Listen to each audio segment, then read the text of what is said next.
और जो भी माता बहन चाहती है कि मेरे घर में धन की कमी, अब जो नहीं जानते अभी से मेरा चैनल है उसके ऊपर ओके करो, सब्सक्राइब करो और मेरे से जुड़े रहो। बहुत सारी बातें ऐसी बताई है मैंने जो आप कल्पना नहीं कर सकते हो। हजारों बातें अंदर डाली मैंने वीडियो के माध्यम से ताकि आप तक पहुंचे, आप उसका आनंद लो। कोई माइनस पॉइंट है तो उसको पढ़ाई के लिए, धंधे के लिए, घर की परेशानियों के लिए, मतलब बहुत सारी, जिसकी सगाई नहीं हो रहे, संबंध नहीं हो रहे, क्या कारण है क्या नहीं है। चैनल से आप इतने लोग यहाँ बैठे हो, मुझे आप ईमानदारी से बताना, बाबा रामसा पीर को कौन कौन जानते हो? ऊपर हाथ करो। अभी बोले सब जानते हैं लोग, ठीक है, बहुत अच्छी बात है, जानते हो ना। अब मेरा सेकंड एक प्रश्न है, मानते कौन कौन हो? देखो, जानना और मानना शास्त्रों में दोनों अलग अलग बताया है। सोनू महाराज को जानते हैं, पर सोनू महाराज का कहना कौन कौन मानते वो परफेक्ट होता है। जानने में तो कहीं है, मैं जानता हूं, जानने से कुछ नहीं मिलता, मानना पड़ता है। साहब, अगर जो भी बाबा रामसा पीर को मानते हैं वो जिंदगी में एक बात का ध्यान रखना, वो कभी मिराज नहीं खाएगा, गुटके नहीं खाएगा, बीड़ी नहीं पिएगा, वो ही बाबा का परम भक्त हो सकता है, नहीं तो सब पाखंडी है। इसमें कोई शंका नहीं है, क्योंकि बाबा रामसा पीर नशा नहीं करते थे भाई। उनके चरित्र को अगर हम पालन नहीं कर रहे हैं, अब मिराज खातो जान के जय बाबा री, थारे कीड़ा पड़े मुंडा में, थारे क्यों आटा काटे तू? नहीं, व्यवहारिक बात है साहब। हम क्या संदेश देना चाहते हैं, क्या है हमारी संस्कृति, क्या है हमारे भाव। और आप शायद शास्त्रों का, थोड़ा शास्त्रों से दूर हो गए, इसलिए आप थोड़ा ऐसी गलतियां करते हैं। शास्त्रों में ऐसा विधान आया है कि जो भी मिराज खाते, गुटखा खाते हैं, बीड़ी पीते, नशा करते हैं, उनका यज्ञ कभी सफल नहीं होता। उन जोड़ा ने कभी मंदिर की प्रतिष्ठा में या कोई सो का काम रहे, उन जोड़ा ने कभी यज्ञ माने मत बैठाई जो, चाहे वो 5 लाख की बोली लगाए दे तो ही कि मीटर अमस अमस होका, क्योंकि सबने पोकाड़िया फिर जी तो, क्योंकि उसका यज्ञ सफल नहीं होता, उल्टा नेगेटिविटी उसको मिल जाएगा। क्योंकि 41 दिन, आज मिराज खाओगे ना एक बार तो 41 दिन का सूतक लग जाता आपकी जबान पे। अब 15 मिनट पहले तो मिराज खायो અને પછી કે ओम स्वाहा, खाली धुओं निकलियो, फल नहीं मिलता उसको। इन वास्ते कई लोग कहवे कि महाराज होम कराई दियो तो शांति नहीं रही, शांति कोई थारे शांत ही नहीं रहे। मिराज खयोड़ी कंपनी, हाँ महाराज खाए तो हम उल्लू है, क्यों बुलाते हैं ऐसे महाराज को, क्यों बुलाते हैं हम लोग? और नहीं मिले तो देखो, मैं अच्छा बताता हूँ, बहुत अच्छा प्रश्न किया, इनको धन्यवाद देना चाहिए कि महाराज खावे। मैं आपको एक उत्तर देता हूँ साहब, ऐसे पाखंडता में मत पड़ो। आप बोलते हो मिले को नहीं, 5 छोटे छोटे बच्चों को बुला दो, उनके हाथ से धूप चढ़वा दो, आपका यज्ञ हो चुका है साहब। क्योंकि बच्चे के मन में काम, न क्रोध, न लोभ, न मोह, न अहंकार, राग, न द्वेष, निंदा। क्योंकि भगवान कहते हैं भाव का भूखा हूं, भाव ही एक सार है, जो भावता है बचता है मुझे भाव से, उसका बेड़ा पार है। आप टाबरों को काम करा दो, छोटे बच्चों से, जिसके मन में कोई पाप नहीं, चढ़ाव तो जानो, अगर वो खाई जावे ने तो ही कोई पाप नहीं लगे, क्योंकि उसके मन में बिल्कुल पाप नहीं है। यज्ञ को सफल करने का सबसे बढ़िया तरीका, क्योंकि टाबरो मन ही जे कोरो रेवे, विषय वासना कई चीजों एकदम नील बटा नील, छोटे बच्चे से आप धूप करवा दो। आपको तो पता नहीं किसने भ्रम में डाल दिया कि वे ही भ्रम मतलब यज्ञ कर सके, हवन कर सके, ऐसा कहीं शास्त्र में विधान नहीं है। अगर कोई हो तो मुझे बता दे कि उनकी होना जरूरी है। अरे साहब, अच्छे से अच्छे विद्वान लोग हैं ने, अलग अलग जाति के भी लोग यज्ञ करवाते हैं, पर ये हमारी गलतियां हैं। आपको पता है कि वो नशा कर रहा है, फिर भी उसको क्यों बुलाते हैं हम लोग? समझ में आ रहे नहीं? इनको तो बढ़िया बढ़िया थोड़ो गाय माता ने प्रसाद जिमायो, गाय माता रो आशीर्वाद लियो। ये जो जन्मदिन मनाते हैं ना, उनसे मेरा खास निवेदन है, एक केक है काटनी, ये संस्कृति बंद करो। केक ने काटना पटे मुंडा रे चौपड़ना, वो कहीं लपड़ो भाई। अरे भाई, अगर इतो ही जन्मदिन मनाने रो शौक है ना, तो जिसका भी जन्मदिन है उसके नाम की गाय माता के दरबार में जाओ, लापसी बनवाओ, उसके हाथ से गाय माता को जिमाओ, तो तुम्हारे बेड़ो हजारों समस्या खत्म हो जाई। परंतु नहीं कर सकते। एक घर में अगर 6 मेंबर है, 6 ही मेंबर अगर 6 बार जन्मदिन आता है और 2100 रुपए की लापसी बना के 6 बार अगर जिमाई जाए तो हमारा कोई कम पड़ता है क्या? कुछ नुकसान होता है क्या? जो चीज नहीं लानी है वो तो हम लेके आते हैं, पर जो चीज करनी चाहिए वो कभी नहीं करते।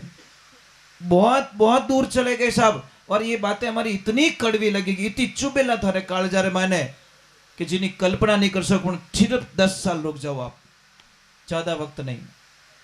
शायद मैं दुनिया में रहूं ना रहूं, मेरे शब्द कभी मरेंगे नहीं। महाराज दूसरी की तो औकात नहीं है, पर आपकी औलाद आपको धक्का दे के बाहर निकालेगी। दूसरी की औकात नहीं है, क्योंकि टापर ने अब उन लायक बनायो को नहीं। बच्चे को हमने सब कुछ दिया है पर संस्कार नहीं दिए।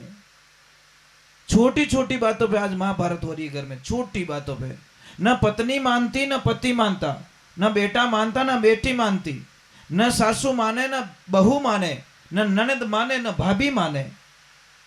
किने न किने तो आंकड़ो छिटकियोड़ो देवे। तो क्या लपड़ा जिंदगी का? जिंदगी किसे कहते पता है? जिंदगी का अर्थ समझो। जो किसी को तकलीफ देना ही नहीं चाहता, उससे बड़ा भगवान का भक्त दुनिया में कोई हो नहीं सकता। जब आप किसको कष्ट ही नहीं देना चाहते, किसको तकलीफ नहीं देना चाहते। मैंने शास्त्र में पढ़ा है कि जो ये अमल की मनवार करते ना, दोरा गणा मरे महाराज। मैं मजाक नहीं कर रहा हूं। मैंने पढ़ा है कि एक पूरे गांव को आग लगाओ और एक आदमी ने बंदा नहीं बनाओ, इतो बड़ो पाप लागे साहब। मतलब एक बस्ती को आग लगाओ और एक आदमी ने बंदा नहीं बनाओ, इतो बड़ो पाप लागे। क्योंकि हमारी मनवार से हो सकता है वो टाइम टू टाइम खाने सीख गया तो। नेगेटिव सोचो ना, पॉजिटिव क्यों सोचो? आप तो घर क्या नाम है? अरे वो 300 रुपए की मजदूरी करके आता बेचारा, और उसी को मनवार करके ले महादेव रो प्रसाद, ले महादेव रो प्रसाद। बापड़ा महादेव ने लान ने क्यों बीच में डोकरो केर क्यों बदनाम करो? जबान तो थोड़ी हसली नहीं रहे, हन्नो तो थोड़े हाले है ने, अने मने क्यों बीच में लाइन पटको? तो महाराज मनवार मत करो, गंदी चीज की, बीड़ी की भी मनवार मत करो, गंदी चीज की मत। भाई आपका घर कहना में आप खाओ, हमें कोई एतराज नहीं है, पर मनवार करनी छोड़ो। ये बंधानी मत करो। किसी का परिवार आ जाएगा रोड पे, आप टारगेट लगा दीजिए। एक आदमी अफीम खाता है ना या डोडा पीवे, पूरे परिवार का खर्चा एक तरफ है और वो अकेलो बंदो आगे निकल जावे। मैं मजाक नहीं कर रहा हूं, आप काउंट करके देखिए। वो अकेला आदमी पूरे घर का खर्चा अकेला कर देता है। क्यों करते हम लोग? एक छोटी सी बात है, आपका कोई घर बना हुआ है, गेट के सामने अगर कोई कचरा डालेगा तो गुस्सा आएगा आपको कि राजी रहो, नहीं तो काले हरू करो कैसा फट रो कचरा रो, आएगा ना गुस्सा? करोगे लड़ाई? बस तो मेरा मालिक भी लड़ाई करता है, क्योंकि ये मकान उसने दिया हमारे को।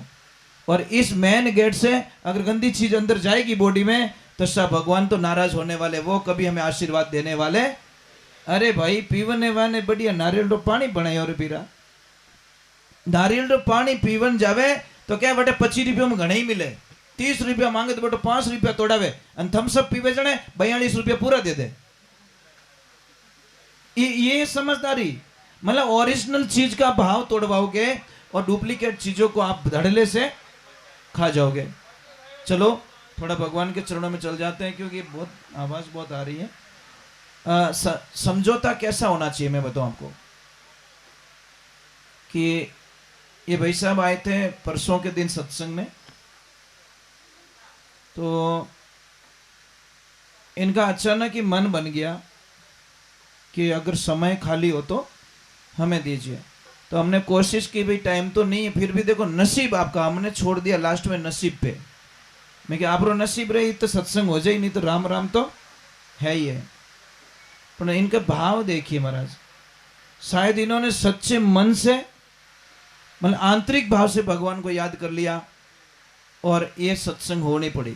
दूसरे नंबर एक बहुत अच्छा लगा मैं कि इनके जो लक्ष्मी जी है, शायद उनको चर्चा की होगी इन्होंने कि भाई सत्संग करवानी है, तो वो जल्दी से आदेश दे दिया उन्होंने कि भाई सत्संग करवाओ, हमें कोई ऐतराज नहीं है। नहीं तो साहब कोई कोई आदमी है ना, घरे बिना फोन करिए ही मेहमान घरे ले जावे, मैंने कोई प्रॉब्लम नहीं है। अन कोई तो बापड़ो पहली ज कैसा मोरा घर बेंगलोर गियोड़ा है, आ ठाकुर नहीं भवानी बैठी तलवार गड्योड़ी माए मां कसम, इतो डरे विने विने ठाए के चाहे री तो मनवार को इनवा पानी नहीं पावे, ऐसे जोड़े होते साहब। एक बिना कहीं घरे ले जाए मेहमान आने, और दूजोड़ो डरे, इसका मतलब उस देखो एक छोटी सी बात कह रहा हूं, भाटियारी बात याद आई। अगर किसी को भी मस्से की तकलीफ है तो जिंदगी में ये बाटा कभी ना खाए, नहीं तो दुनिया का कोई डॉक्टर आपका इलाज नहीं कर पाएगा। समझ में आ रहे हैं? जिसको मस्से की तकलीफ है रुक जी, तो हार्ड खाना ना खाए, और जो भी दाल बाटा खाता है उसको मस्से की तकलीफ उसके जीवन काल में कभी ठीक नहीं होती। ठीक है, 4 दिन के लिए दे लो दवा, और जिसको भी मस्से की तकलीफ ठीक करनी है, मैं बहुत बढ़िया इलाज बताता हूँ। एक कपूर लीजिए, भीमसेनी कपूर कहते हैं उसको, क्या कहते हैं? खाने वाला कपूर, भीमसेनी कपूर, वो लेके आइए। इतना सा टुकड़ा लीजिए, केले में डालिए, थोड़ी देर केले में डाल के उस केले को खा लीजिए। सप्ताह में 1 बार खाना है, आपको मस्से की तकलीफ जड़ से खत्म हो जाएगी। खाने वाला कपूर वा, ये पूजा वाला कपूर मत खा लेना, खाने वाला कपूर अलग आता, भीमसेनी कपूर बोलते हैं उसको, तो वो लीजिए। एक और मेरी प्रार्थना भाई, एक तो थोड़ा मेरा निवेदन रहेगा आप लोगों से, आप सब समझदार लोग हो, आप अच्छे लोग हो, सब पढ़े लिखे लोग हो, तो एक मेरी विनती मान लेना। आजकल लोग है ना बड़े भरम से जी रहे हैं, और भरम भी ऐसा जी रहे हैं कि थोड़ा सा धंधे को कम चलने दो, एक 10-15 दिन अगर ग्राहकी कम है तो डायरेक्टली उनको एक शंका हो जाती है कि हमारी दुकान बंद आई थी, मतलब किसने टोटका करवा दिया। मतलब देखो, एक माइंड की बात बता रहा हूं मैं, क्योंकि हमारे पास में हजारों मैसेज आते हैं। तो मैं आप लोगों से एक प्रार्थना करता हूं कि आपके भी कोई जानकारी में कोई अगर वो ऐसा जानता है तो बता ले भाई, मैं क्यों भटकता फिरूं, मेरी दुकान कौन से दिन तेज चलेगी ये बता दे तू बस। अरे दूसरी बात छोड़ दो, थाली रे माने पिंदे घी की तो पड़ी वो ही नहीं बता सके जो कहीं बताई हो। समझ में आ रहा नहीं आ रहा है? थोड़े भरम से बाहर निकलो। और कई लोगों को मैंने भरम में जीते हुए देखा, कई लोगों को। और एक आजकल आज माइंड की कमजोरी पकड़ ली, एक नींबू लेते हैं, नींबू में 4-5 आलपीन डाल देते हैं और 2-4 सिंदूरी टिक्की लगाए बेटो दुकान करने फेंक दे। वापस वो नींबू लिया फिर के नींबू मिली और नींबू, अरे जूस बना के पी ले, क्या नींबू लेके घूम रहा है बेटी रा बाप। भरम निकालो। क्या नहीं जैसे डर लागे तो डरते हो? मन लागे थोड़ा काल जो नैनो है, अगर टोट को काम करते तो कभी मोदी जी माते टोट को कराए देता। समझ में आई कि नहीं आई? बड़ा बड़ा धुरंधर बैठा कि ट्रक भर के रुपया ले ले पर तू वो काम कर दे, टोट को काम करता तो योगी जी माते कभी टोट को हो जातो। साहब एक ध्यान रखना, जिस दिन मौत आई दुनिया की कोई ताकत मुझे बचा नहीं सकेगी। जिस दिन मेरे, देखो आज की बात है, वो विमान उड़ा 10 सेकंड पहले क्रैश हो गया, 72 लोग मर गए आज की तारीख में। नेपाल से 72 लोग मर गए बोलो, और सिर्फ 10 सेकंड बाकी रहा था। कितना लास्ट का वीडियो देखा? वो बच्चे वीडियो बना रहे थे, लास्ट में एयरपोर्ट पे नीचे भी आ गया, और सिर्फ 10 सेकंड बाकी रहते कि टच होना है और वहीं पे क्रैश हो गया और 72 लोग मर गए, क्योंकि उनकी मौत लिखी थी साहब। नहीं तो ऊपर आकाश में क्रैश हो सकता था, पर नहीं, क्रैश होना लिखा था, इसलिए कोई नहीं बच पाया। इसलिए मौत कहीं छोड़ेगी नहीं साहब। और एक बात तो ध्यान रखना, वो शरीर है ना, और शरीर उधार लियोड़ो प्रकृति कनो। किससे किससे लिया है? अग्नि देवता से लिया हुआ है, धरती माता से लिया हुआ है, जल देवता से उधार लिया हुआ है, वायु देवता से लिया हुआ है और आकाश देवता से लिया हुआ है। ये 5 तत्व की काया है, जारी निंगे कर लेना। समझ में आ रही नहीं? इसकी निंगे कर लोगे तो आपका बेड़ा पार हो जाएगा। परंतु हम लोग पता नहीं इन संसार की चीजों में सुख ढूंढ रहे हैं। रुक जी, एसी गाड़ी में बैठो, ठंडी टीप गाड़ी रियोड़ी, अन बैठो बैठो गालियां बोले। इसका मीनिंग बताओ मुझे, इसका मीनिंग बताओ। उसका शरीर ठंडा हुआ, उसकी खोपड़ी ठंडी नहीं हुई। भाई दिमाग ठंडो रहे तो गालियां बोल तो कहीं, पर खाली बॉडी ठंडी रही, इनो मातो ठंडो रियो ही को नहीं। ए मेटी रे बाप, एसी रीत लाज राख, एसी रीत लाज राख। तो तू कटू तावड़ मु बळबळ तो आवतो ने गालियां बोलतो छोको ही लागतो, पसीनो पड़तो ने गालियां बोलतो छोको ही लागतो। एसी में बैठ के तो गाली गलौज कर रहा है, इसका मतलब वो एसी चमड़े चमड़े पे काम करती है, हमारे दिमाग में काम नहीं करती। दूसरे नंबर, सच में भगवान की भक्ति करना चाहते हो, सच में, पाखंड की नहीं, रियलिटी। और रियलिटी भक्ति करने में बहुत जन्म लेने पड़ेंगे साहब। जो सच्चा भगवान का भक्त होता है वो जातिवाद की बात कभी नहीं करता, किसी को भी जाति नहीं पूछता, प्रसाद लेता है, कोई नहीं पूछे धारी जात कहीं है। समझ में आ रहा है कि नहीं आ रहा है? और ये पहले हम फॉलो करते हैं। 40 वर्ष हो गए, आज दिन तक हमने किसी को जाति पूछ के भोजन नहीं लिया, नहीं पूछते। अब आप हरिजन के घर पे भी ले जाके मुझे जिमाओ, हम जिम के आते हैं। आप किसी के भी घर पे जिमाओ। 40 साल पहले मेरे गुरुजी ने पहला लफड़ो ओ मेटियो, तब जाके सत्संग होती है साहब, भजन होते हैं। करोड़ो काम वेरा को भक्ति सारा में सार, और जे कोई लेवे खरा परकावे जीव खोटा काटे, सुनार भक्ति मत जानो आसार। भगवान ने तो पहले बात जातियां बनाई नहीं। 4 भाई थे सगे, चारों को काम दिया गया। कई काम करियो कि तू पूजा पाठ कर, तेरा नाम ब्राह्मण रख देते हैं, तू हेंगोरी रक्षा करजे, तू क्षत्रिय, तू व्यापार अनोर होदो राखजे, व्यापार करजे, तू वैश्य, और तू हेंगोरी सेवा करजे, तो शूद्र। नीच जात कहां बताई? ये बताओ मुझे, कहीं पे भी लिखा हो तो बता दो, मेरी जबान कटवा दूंगा कि ये नीच जात होती है। जात को कहीं नीच नहीं बताया, वर्ण बताया गया। भी व्यवस्था ही है हमारी, और व्यवस्था के आधार पर हमको चलाया गया। पर पाप किसने पाखंड मचा के हमको जातियों में डिवाइड कर लिया और हमारे धर्म को कमजोर कर दिया। आज बहुत जाति रो, अरे जिस आदमी ने मंदिर बनाया उसी को मंदिर में नहीं आने देते। धिकार हमारे जीवन को, क्या है हमारे जीवन में? अरे भाई, जिन्हें भी घमंड ज्यादा रहे जाती रहो तो समझ ले, जो रात 2:30 बजे आप रखी तबीयत बिगड़ी और आप हॉस्पिटल गए, डॉक्टर ने बोल दिया 4 यूनिट खून लेके आओ ये ग्रुप का। हम दौड़ के ब्लड बैंक जाते हैं और ब्लड बैंक से खून लेके वापस आते हैं। आप जाति पूछते हो वहां पे क्या वो कौन कौन डोनेशन करियो भाई, इन्हों सर्टिफिकेट दे, आधार कार्ड दे। अगर कोई अलग जात रो रहे तो मैं तो फलानी जाति रहूं। नहीं महाराज, आप अगर कोई अलग जाति का कोई लोटे को हाथ लगा देता आप उसको अपवित्र मानते हो, अपवित्र मानते हो। बाबा राम साहब पीर ने पहला ये सिस्टम चलाया, पता है ना आपको, कि ये जातिवाद मिटने का बाबा राम साहब पीर ने जितना प्रचार किया, जितना अभियान चलाया था बाबा राम साहब पीर ने, उतना किसी ने नहीं चलाया। रामा साहब पीर की भक्ति करते हैं एक तरफ, बाबा की जयकारा करते हैं, और हम जातिवाद का ये लफड़ा लेके घूमते हैं हम लोग।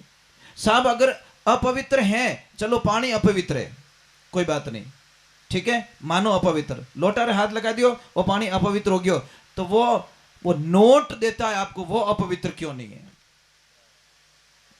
मैं तो हर चीज पे तर्क करता हूं साहब। अगर उसके हाथ का पानी अपवित्र हो गया तो उसके हाथ की नोट भी अपवित्र हो जानी चाहिए कि ये लक्ष्मी पूजन में नहीं रखूंगा क्योंकि ये तो फलानी जाति के आदमी ने मुझे लक्ष्मी दी, इसकी पूजा मैं नहीं करूंगा। नहीं पाया तो लेने मैं लिया गला में, अन भाई मैं तिजोरी में ले जाने मिल लिया। अलग यार, इंसान क्या पाखंड करते हैं हम लोग। गेहूं की कोई जात नहीं है, गेहूं ने किसी ने नहीं पूछा कि ये जाति का, पानी की कोई जात नहीं, हवा की कोई जात नहीं। अगर जात होती तो सारे सिस्टम प्लांट अलग अलग होते साहब, कि इन पाइप में फलाने फलानी जाति रहे हाँ ले सकेला, इन पाइप में फलानी जाति रहे हाँ ले सकेला। व्यवहारिक बात है यार, सिस्टम भगवान ने ऐतराज नहीं है और हम लोगों को ऐतराज है। तो ये वर्ण व्यवस्था है, जाति व्यवस्था नहीं है, समझो थोड़े। आपको प्रैक्टिकल तौर पे मेरी गारंटी है। आप एक काम करना, सोनू महाराज को 1 घंटे पहले हाची गालियां बोलनी। मैं एक संत की परीक्षा बताता हूं आपको। 1 घंटे पहले हाची गालियां बोलनी, 1 घंटा बाद में पाछो फोन करना कि महाराज भोजन तैयार कर लिया, जीवन आ जाओ। अगर ये बाबा नहीं आ जाती संत हो नहीं सकता। समझ में आ रही कि नहीं आ रही? अगर मैं थोड़े घरे भोजन नहीं ले लो तो मैं पहली बात महाराज हूं ही नहीं, संत नहीं हूं, पाखंडी हूं 1 नंबर का। क्योंकि मेरे गुरुजी ने क्या बोला, जो गाली बोलता है उसी की जुबान गंदी होती बेटा। समझ में आ गई? और बहुत बढ़िया समझ में आएगी यार। आग लो कादम पड़ी हो, मैं थोड़ी पड़ी हो। गाली गलौज वो कर रहा, मैं थोड़ी कर रहा हूं। तो 2 पॉइंट है, गुस्सा आए तो रुक जाओ, गलती है तो झुक जाओ। 2 ही पॉइंट है हमारी जिंदगी में। गुस्सा जब भी आ जाए आपको तुरंत रुक जाओ। 2.5 मिनट के लिए गुस्सा आता है साहब, ज्यादा नहीं, औकात नहीं है गुस्से की। तो 2.5 मिनट में की ऊंदो बोली जावे, और उल्टा बोलने के कारण बहुत विघ्न बाधाएं हो जाती है। और गलती है तो तुरंत झुक जाओ कि आई एम सॉरी, मेरी गलती हो चुकी है, मैं दोबारा नहीं करूंगा, तो बात ही खत्म हो गई ना। पर गलती में झुकेंगे नहीं, गुस्से में रुकेंगे नहीं। बोलिए सतगुरुदेव की, बोलिए कृष्ण कन्हैया लाल की। आप सभी से मेरा निवेदन है कि जो भी भक्त यहाँ पे आए हैं, जिनको उतावल भी होगी जाने की, क्योंकि सत्संग में देसी घी पीणो हर की निवसरी बात नहीं, सिद्ध ही है साहब। और यहाँ तो देसी मिलता है सब ओरिजिनल, ये डुप्लीकेट वाला होदा मारू नहीं रहे हैं। समझ में आ रही कि नहीं आ रही? तो इतना मेहरबानी करना, जो भी आए हैं यहाँ पे जरूर जीती हरदारी जीती बैठो। एक 15-20 मिनट बाद में छुट्टी दे दूंगा। और एक थोड़ा कई लोगों को वहम भी होता है कि मतलब कई तरह के वहम होते हैं। मैं आपको एक चीज ऐसी बताऊंगा आपको कि वो चीज आपके घर पे ला के रख दो। रामचरितमानस कौन कौन पढ़ते हो ये बताओ? आप पढ़ते हो? हाँ हरदेव जी। अरे राम, घनी टेम है वो बाप जी, घनी टेम है साहब। थारी मारी करनी दे तो टाइम है साहब, टाइम निकालो तो नितर नहीं मिले, ये गारंटी है। टाइम तो किन्हीं को नहीं, वो टाबर उठे काम मत लागे, तोड़ा फोड़ो ढोला फोड़ो भी नहीं टाइम कटे। नींद आवे जन टाइम मिले साहब, टाइम निकालना पड़ता है। रामचरितमानस की अयोध्या कांड की पहली चौपाई से 8वीं चौपाई तक रोज उसका सुमरण करे, रोज उसका पाठ करे, जिंदगी में आपको कोई तकलीफें नहीं आएगी। पहली चौपाई से 8वीं चौपाई तक। पर अब आप भी उत्तर दे दोगे महाराज टाइम ही नहीं है, तो टाइम तो मार्क नहीं को नहीं सब कटू लान दू थोने, कट दुकान में मिलते तो मैं लाइन दे देता थोने, किलो पर ले लो मार्क नू। पर क्या करे, ये मिलता भी तो नहीं है ना। दुनिया की सारी चीजें मिलती है, टाइम ये हाचेज की हवा, टाइम मिलता नहीं है, टाइम कटिश नहीं मिले, ये ध्यान रखें। और अगर किसी को धंधे में प्रॉब्लम है, आपको शंका है, तो आंवले के पास में जाओ, आंवला का पौधा उसके पास में जाओ, थोड़ी सी हल्दी उनके चरणों में चढ़ाओ और हरिहर महादेव का नाम लेकर जल का अभिषेक करो, पूर्व दिशा में खड़े होकर। देखो साहब, विश्वास हो तो ही टाइम बिगाड़ना, नहीं तो मेरी बातों पे यकीन मत करना, सीधा हिसाब। मैं लोगों को कहता हूं विश्वास है तो ही हमारी बात रो कहनो मानना, नहीं तो बिल्कुल टाइम बर्बाद ना करे, कोई मतलब नहीं है। पानी में बिलोवणो करोला घी आवण वालो नहीं है। तो हरिहर महादेव का सुमिरण करें, आपको बहुत बड़ा फायदा मिलेगा, आप कल्पना भी नहीं कर सकते। बोलिए श्री भगवान की। एक माताओं बहनों, आपसे एक प्रार्थना थी, कर लो तो बता दो। एक भजन गा के वैसे आरती कर रहा हूँ, कर लो तो बता दो। बताऊं क्या? अगर आपको सुखी होना है और आपके पतिदेव का धंधा बहुत अच्छा चले तो क्या करना है? गीता के 11वें अध्याय का 40वां श्लोक एक बार रिपीट कर रहा हूं मैं। गीता के 11वें अध्याय का 40वां श्लोक आप बार बार उसको 108 बार उसको पढ़े। अगर आपको किसी को डर लग रहा है, बुरे बुरे सपने आ रहे, तो गीता के 11वें अध्याय का 36वां श्लोक लाल पेन से कोरे कागज पे लिख के ताबीज बना के अपने गले में बांध दे या घर के मेन गेट पे लटका दे, आपको कोई दिक्कत नहीं होगी। और जो भी माता बहन चाहती है कि मेरे घर में धन की कमी ना आए, भाई सबरी आई लालचा है। हमारी लास्ट विचारधारा कहां अटकती है? पैया पैर आगे एंड है ना। आदमी का एंड का है पैसा, पैसे के लिए तो मेहनत करता है ना। तो जिसको भी पैसों की कमी है, धन की कमी ना आए, तो शास्त्र में उसका उत्तर दिया गया है। एक तो जैसे आपके ननद भाई सा कभी घर पे आ जाए तो आपको नाराज कभी नहीं होना चाहिए। जो भाभी अपनी ननद भाई सा से नाराज हो जाती है उसके घर में कभी भी अच्छा नहीं होता।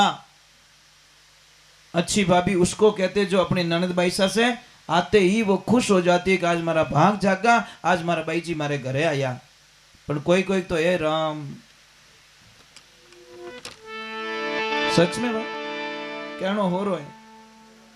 कोई भाभियां इतनी अच्छी होती हैं, मामेरो ले जाए 5 तोला सोनो खरीदे तो वो जाके क्या कहते 7 तोला खरीदो, 2 तोला और लो, भाई जी दियोड़ो कम नहीं वहां नहीं रे भागरो मिली। અને કોઈ તો હાથમાં રૂકજી 3.5 कराए छोड़े कि तो पंचायती करो कुण क्यों मैं बैठी हूं लारे आधो करने वास्ते। ऐसी भी भाभियां होती है। मैंने कई भाभियों को देखा कि महाराज वो ननद आती है ना बड़ी खुश होके जाती है क्योंकि हमारे भाभी सा बहुत अच्छा मिलिया। અને कोई तो क्या नहीं उन घर जानो नहीं सा अपने मेट रोमासा वेगा ओडाई दियो तो ले रियो। क्या करे महाराज, इस जीवन स्वार्थ के लिए जीते, कोई मतलब नहीं। जीवन आए खाए पिए और मर गए। कुछ विशेष करो, कुछ अलग करो। जब तक आपके हाथ में चाबी है साहब, आप जो करना चाहते हो दान पुण्य यज्ञ हवन तीर्थ धाम पुण्य जो करना चाहते हो कर लो। पर जिन टाइम बूढ़ा हो जाओला પછી 10 रुपया मांग जो देखो मजा आएगा आपको। 10 रुपया नहीं मिलेगा साहब, कहें कि बापया गमा दो। मजाक नहीं करूं, अरे भाई आज हंस रहे हो, आज हंस रहे हो, पर ये बात आपको बोल रहा हूं। आपके बच्चे बोलेंगे बा पया गमा दो, बोले बोला भाई जाओ आखो दिन चिक चिक चिक चिक करो, हमको बोलेंगे साहब। दूसरा तो बोलेगा नहीं, अपने बच्चे बोलेंगे बस। फिर भी कहता मेरा मेरा मेरा। अरे नर कहता है मेरी मेरी, कौन वस्तु है जगत में तेरी? जगत में है तो पुण्य रो काम करियोड़ो थारो नाम छपेला। ये ध्यान रखना। कर लो, अच्छा काम कर लो भाई, खूब दान करो, खूब यज्ञ करो, खूब जप करो। और खूब प्रसाद का मीनिंग क्या होता है? प्रसाद का मीनिंग समझते हो? जिसमें कोई सौदा नहीं है, मन पड़े तो प्रसाद बना लिया। और कई लोगों में पूछता हूं कहा नहीं प्रसादी भैरू जी रे, क्या हमारे सोरा सगाई रहेगी नहीं जिन्हें वास्ते चढ़े नहीं, भैरू जी रोता ही फिरो, कोई लेन देना नहीं है। मतलब सगाई हो गई